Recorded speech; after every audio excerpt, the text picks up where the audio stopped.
Hello and welcome to chapter 8 of 2nd Samuel. Okay, and after this came to pass that David smote the Philistines and subdued them, and David took Metheg Ammah out of the hand of the Philistines, and he smote Moab and measured them with a line, casting them down to the ground. Even with 2 lines measured he put to death, and with 1 full line to keep alive. And so the Moabites became David's servants and brought gifts. So the Lord, in the previous chapter, had promised rest from all his enemies here. I should have underlined that actually. So he's promised that he'll have relief from all his enemies. So David set about doing that, and our age-old friends, the Philistines, who we're always arguing with in the Old Testament. So he took on the Philistines and the Moabites. So the Moabites were in the southeast of Israel, according to my notes, and he took 2/3 of them, and then the rest became his servants. So God had promised rest from his enemies.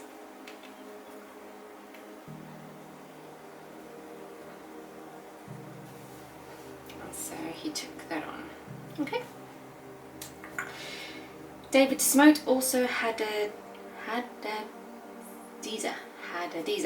the son of Rehob, king of Zobah, as he went to recover his border at the river Euphrates. And David took him 1,000 chariots and 700 horsemen and 20,000 footmen, and David held all the chariot horses, but reserved for them 100 chariots. And when the Syrians of Damascus came to succor Hadadezer, king of Zobah, David slew of the Syrians 22,000 men. Then David put garrisons in Syria of Damascus, and the Syrians became servants to David and brought gifts. And the Lord preserved David whithersoever he went. The Lord preserved David, just has got his back everywhere he goes. So then he continued his expansion of his kingdom in all directions. So he went to the north, which was Zobah. Then he went to Syria and made those people servants too. And this was all because God was with him. So he continued to expand his kingdom, because it was in alignment with God's will. And as we saw in the previous chapter, that's how he ended his prayer. Your will be done.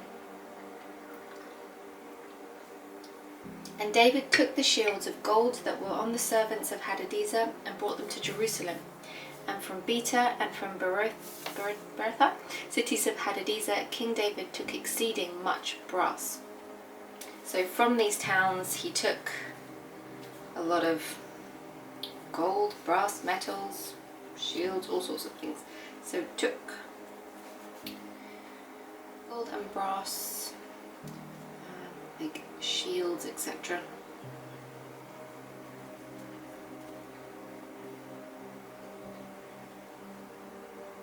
And took them to Jerusalem.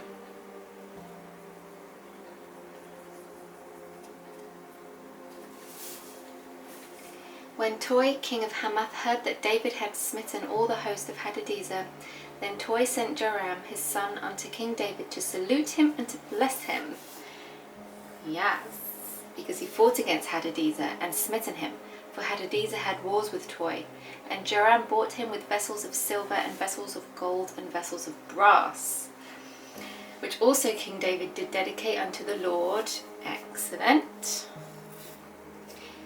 With the silver and gold that he had dedicated of all nations which he subdued, of Syria and of Moab and of the children of Ammon and of all the Philistines and of Amalek and of the spoil of Hadadezer, son of Rehob, king of Zobah.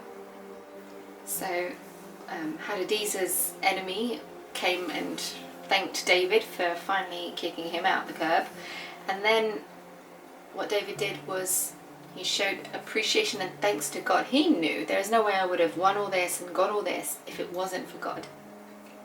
And he gave glory to God and dedicated everything and all his success to the Lord. And that should inspire us too, to continue our gratefulness and our giving and our appreciation to the Father for everything. Okay. And David gat him a name when he was returned from smiting of the Syrians in the valley of Salt, being 18,000 men. And he put garrisons in Edom, throughout all Edom put he garrisons, and all they of Edom became David's servants. And the Lord preserved David whithersoever he went. Again, excellent. So now he went to the south, and he was praised for getting 18,000 men. So he was becoming famous. These people, by the way, something I just learnt, were descendants of Esau. Yes, so that's why they were gone. So context is really useful to know here. He wasn't just going out killing everyone left, right and centre. They were enemies of Israel. So that was descendants of Esau, and they were enemies of Israel as well. And also he had to do that so that they didn't later rise up and attack him again, because God had promised rest from his enemies. So everything he was doing was in alignment with God's will.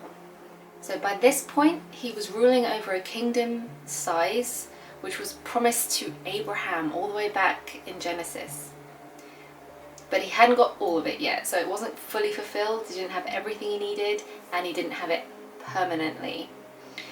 Unfortunately, that covenant's not going to be fulfilled until Jesus comes back and takes the entire world to rule it. But until then, he was going pretty well. Okay, let's finish it off. And David reigned over all Israel, and David executed judgment and justice unto all his people. And Joab the son of Zeruiah was over the host, and Jehoshaphat the son of Ahilud was recorder, and Zadok the son of Ahitub and Amalek the son of Abiathar were priests, and Sariah was the scribe, and Benaiah the son of Jehoiada was over both the Cherethites and the Pelethites, and David's sons were chief rulers.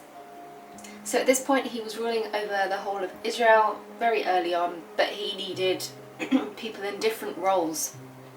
For example, he needed religious, political, military, everything. So this is what this part is explaining all the roles of the people who were helping him out. I have a little bit of history that might be useful to know that's in my commentary about these people. So let's see. The priests, Zadok and Amalek. The priests, Zadok and Amalek. These two were the priests. And they were from two different priestly lines which came from Aaron. Okay, interesting. So these two priests from different lines came from Aaron. And Ahimelech, this guy, was from the line of Eli.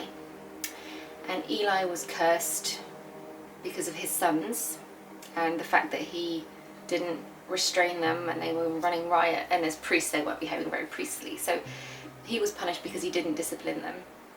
And Samuel, in the previous book, had told him that his family line would come to an end. But Zadok would continue through the end to the Old Testament, so his name would continue on. So Zadok, name, would continue on. And these guys, Benaiah, these were the elite troops of David, and his sons served as chief officials, so elite troops. There we go. Okay, that's everything for chapter 8. It was just a little one, and then we're going to see what happens tomorrow. Another quite short one for chapter 9. So as always, if you've got any questions, comments, or other commentaries and thoughts, please do leave them below, and I will see you tomorrow for chapter 9.